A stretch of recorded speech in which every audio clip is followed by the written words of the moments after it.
people may not think of cancer as a lifelong disease, but that is the case for many people with certain slow-growing forms of cancer. One example is follicular lymphoma, which is a chronic but treatable type of blood cancer. Here to share more about chronic blood cancers and resources available for treating them is medical oncologist yourself, Dr. Alexey Danilov, and I'm delighted to be talking with you today. How are you? Very good. Thanks so much for having me here. Now, how common are blood cancers, and what makes blood cancers unique? Well, about 1 million people live with blood cancers in the United States. So someone gets diagnosed with it every 3 minutes or so.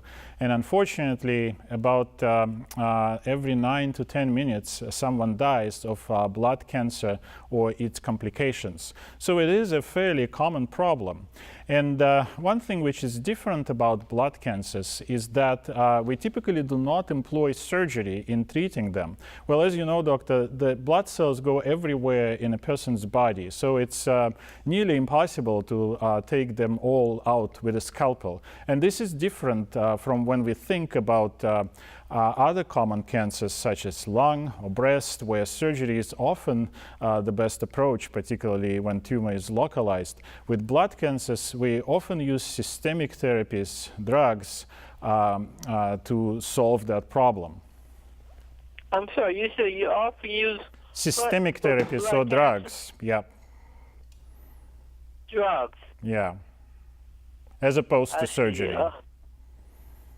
As opposed to surgery. Correct. Right. And what treatment options do you have for follicular lymphoma?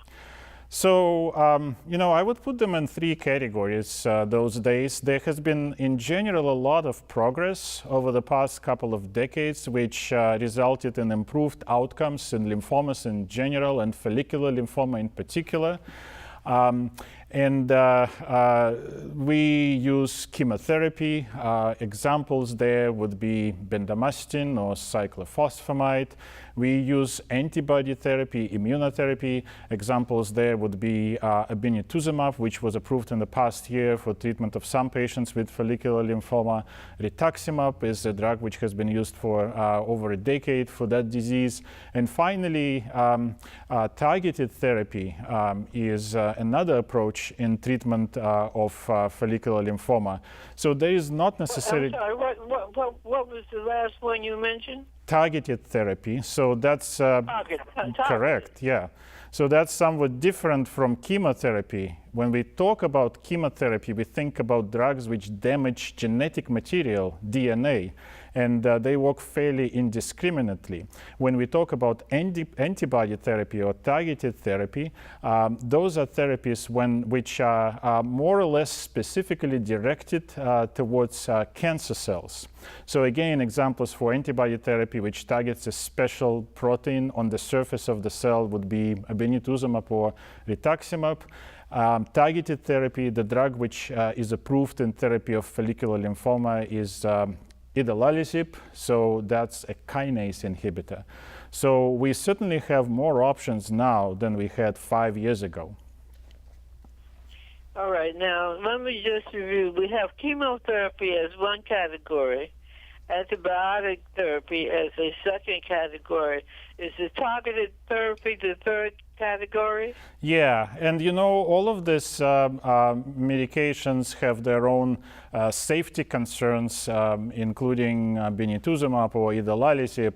And so really there is no one-size-fits-all approach.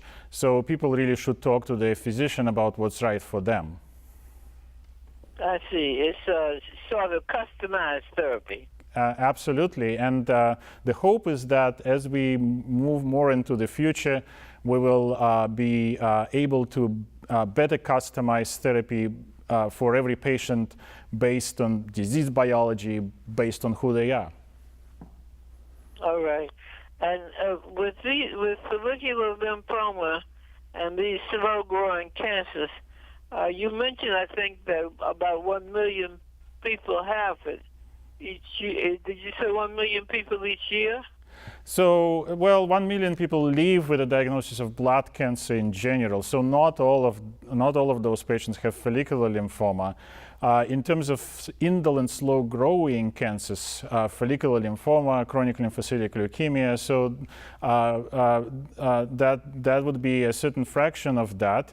But about 40,000 people get diagnosed every year with those conditions. So still a very common problem.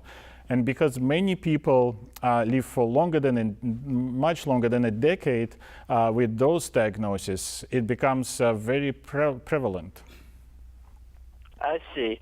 And what resources are available for people with blood cancers such as follicular lymphoma? Where can one get more information? So examples would be Lymphoma Research Foundation.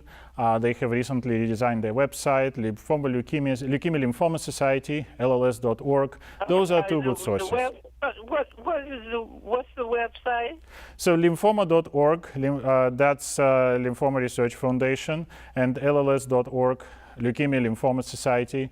Those are two very good resources. I see. All right.